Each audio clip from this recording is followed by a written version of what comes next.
Bosnia and Herzegovina is facing a political crisis that some fear could lead to an armed conflict, little more than 25 years after the Bosnian War ended with the signing of the Dayton Peace Agreement. Milorad Dodik, the Serb member of Bosnia's tripartite presidency, announced that the country's Serb-run entity, Republika Srpska, will quit key state institutions to achieve full autonomy within the country, in violation of the 1995 peace accords. Dodik has been threatening the secession of Republika Srpska from Bosnia for the past 15 years, and his latest statements have fueled concerns that an armed conflict could be reignited. I am Simona Scotti, and our guest speaker today is Samir Beharić, a research officer with the Balkan Forum and a former Lentos Congressional Fellow in the US Congress in Washington. Mr. Beharić will now shed some light on the ongoing crisis. So, Mr. Beharić, in recent years, Milorad Dodik has repeatedly threatened the secession of Republika Srpska from Bosnia and Herzegovina. Currently, the crisis seems more serious than ever.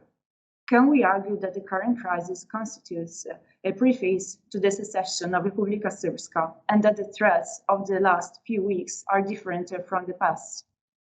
The secession threat is serious, but is the secession itself possible? Thank you very much, Simona, for the question. So when we speak about the current crisis in Bosnia and Herzegovina, which is a security crisis currently now, we cannot, speak without the context of what has been happening for the past 2 decades. And Milorad Dodik has been around for the past 2 decades in one way or another, being a fresh breeze, in the Balkans, or for the most of the time being someone who is openly trying to wreck the country, who is openly trying to secede and to join Serbia, which he has, announced again recently, just this Sunday, speaking to Serbian daily Novosti, that he hopes Republika Srpska, which is an entity in Bosnia and Herzegovina, would secede and join Serbia, becoming a federation with Serbia. So what is happening now in Bosnia and Herzegovina is that we see a deterioration of the relations between different parties within the country. But besides that, Milorad Dodik has not been trying, he has not been just using inflammatory rhetoric in order to push the country towards the edge, to push the country towards secession. He has been actively, very actively, proactively working towards that. Just last month, on a bit more than a month ago, on 10th of December, the National Assembly of Republika Srpska held what is basically a secessionist session, trying to take away some of the authorities from the state level, and trying to wreck what is known as the joint armed forces, the joint judiciary, the joint court of Bosnia and Herzegovina, tax institutions, etc. This is one of the most direct ways of Milorad Dodik and the Republika Srpska trying to leave Bosnia and Herzegovina as a state without its authorities on these key state institutions, and this is a direct path. I mean, it doesn't get more tangible than this, as a proof that Milorad Dodik, in this case, is not only trying to lead the country into secession, but also risking a new war, a war that we had last war ending in 1995. And being as generation that was born right before the war, and raised during the war in a refugee camp in Bosnia and Herzegovina, in the city of Zenica, I can see my parents' generation being equally worried and recognizing similar red flags that they saw right before the last war. So in this case, secession is, everything is possible. It would be very dangerous to say neither secession is impossible nor war is impossible.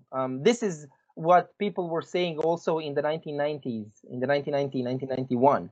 that war is impossible, that people don't want to fight, that no one wants to take up the arms. When the war comes, in a lot of cases, those people who went to war, at least my neighbors here in the city of Jajce in central Bosnia, those who didn't want to go to the war, they were given up. They were given arms and offered whether you will go to war or you will be digging trenches. So in that sense, I wouldn't cancel any of these options as feasible as possible. And also, what is very important to note here, that some analysts regrettably, try to portray as one of the reasons why Dodik is doing so, is that he is trying to play this as a pre-election or election campaign card, which is absolutely displaced, because Dodik has been doing this kind of, these kinds of tactics for years. This is only the culmination of it. Dodik has recently organized a solemn military parade. Is there a risk of an armed conflict? Well, as I said, in this military parade that was held on 9th of January in Banja Luka, and this is actually a unconstitutional, what they call a statehood day, Day of Republika Srpska, the so-called Day of Republika Srpska.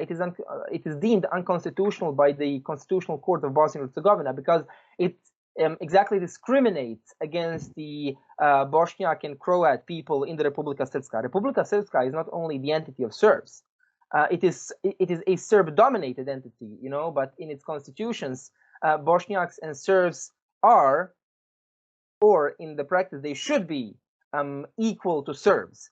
The Day of Republika Srpska proves that this is not the case on the field. And on the 9th of January, we had a military-style parade of special police units of Republika Srpska, the same police units which are responsible for, genocide in Srebrenica, they were tried for genocide in the ICTY, and they were singing war glorifying songs.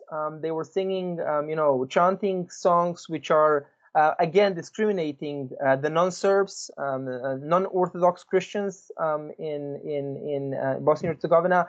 And this, I would say, shameless and unfortunate event was also attended by not only by the leadership of Republika Srpska, which is in vast majority, we're speaking about genocide denying, genocide glorifying, politicians. This event was also attended by some of the former war criminals who were sentenced in the ICTY some years ago for their role in the Srebrenica genocide. Besides them, we have seen they are also representatives of Russia, China, Serbia, and besides them, we also 4 of the officials from France, 2 MPs and 2 MEPs, members of European Parliament, also attended the event. It is important to say, though, that those were members of the far-right Front National, which is anti-immigrant, anti-Muslim party in France. So in this sense, we do see that Republika Srpska nor Milorad Dodik aren't alone.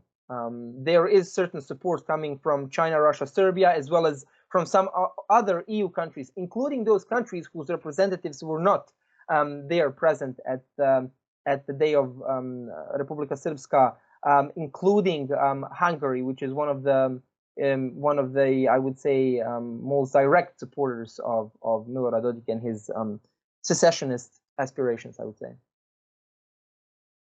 Thank you so much. And how does the influence of neighboring countries, so Serbia and Croatia, weigh on the current structure of Bosnia and Herzegovina? Well, I would say both of the countries have direct influence, or sometimes even they have indirect influence through their partner political parties in the country. In case of Serbia, President Vučić and the ministers are often traveling to Bosnia and Herzegovina, cooperating with Milorad Dodik. Milorad Dodik, the leader of Bosnian Serbs, is traveling often also to Belgrade. And in this current setting, Serbia is not playing a constructive role towards, establishing or helping us establish long-lasting peace in the country. With that being said, there was a whole, a big delegation from Serbia, ministerial delegation. The prime minister was there.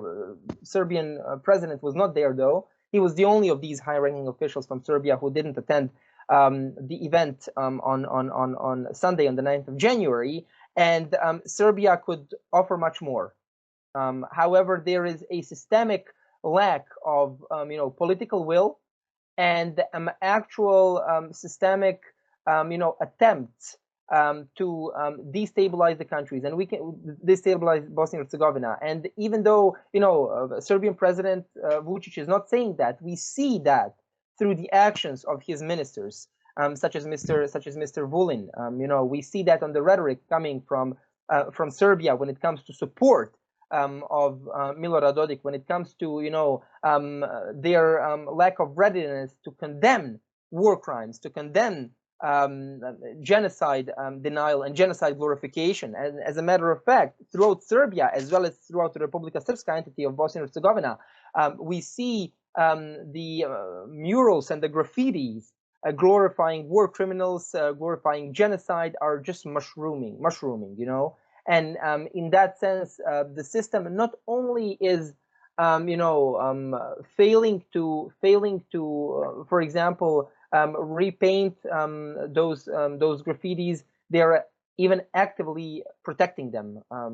The police forces are protecting them, as the case with this very prominent graffiti in Belgrade, which is guarded by the police. And in that sense, Serbia is playing here a role that might spark, that might help Dodik to spark a new conflict within the country. In case of Croatia, Croatia is an EU member state, and Croatia from time to time, but also plays a rather negative role supporting Bosnian Croats, which some would say, is a natural matter of things that we do have here. But also, Croatian leadership could offer much more in order to de-escalate situation. Croatian members of European Parliament sitting in Brussels could be much more supportive and supporting the civic Bosnia and Herzegovina. However, at this very moment, Croatian politicians, decision makers are opting for this ethnic solution, retrenchment of ethnic divisions within the country by keeping this constitutional order where Bosniaks, Croats, and Serbs can, for example, only run for president without giving the opportunity to minorities such as Romas, Jews, Bosnians.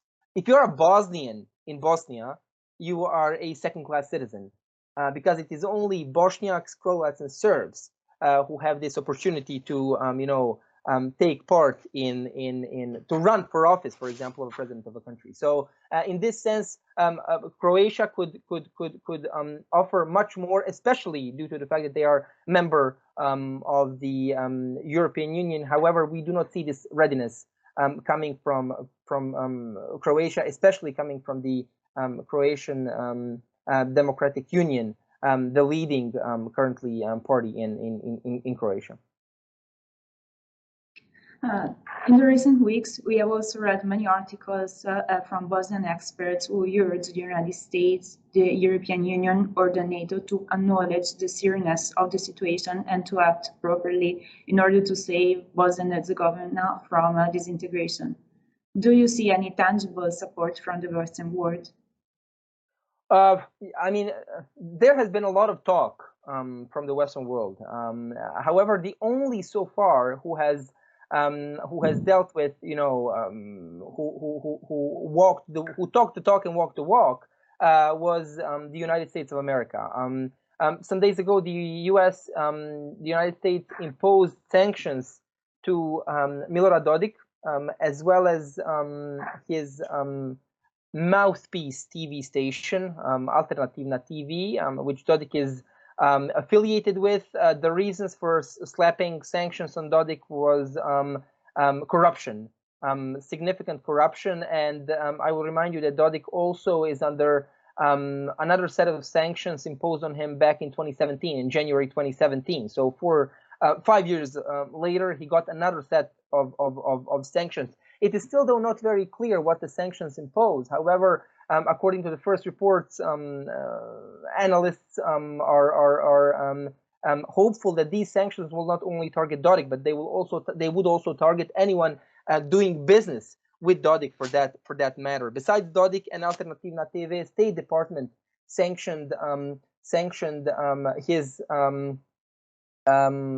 associate, his person working in his cabinet, Mr. Tegaltia, who was also the chief of the head of the High Judicial and Prosecutorial Council of Bosnia and Herzegovina, top judicial institutions in the country, again for engaging in corruption. And besides them, there was another official, Mr. Kukic, who got also sanctioned. And just yesterday, he announced he would resign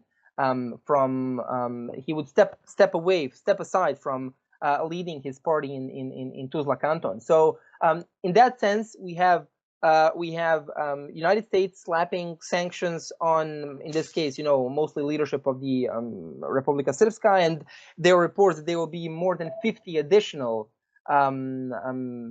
entities, either private persons or companies, media stations, that will get sanctioned in the upcoming days, in the upcoming weeks by the United States. However, these sanctions will have very limited effect and limited impact without sanctions coming from the European Union.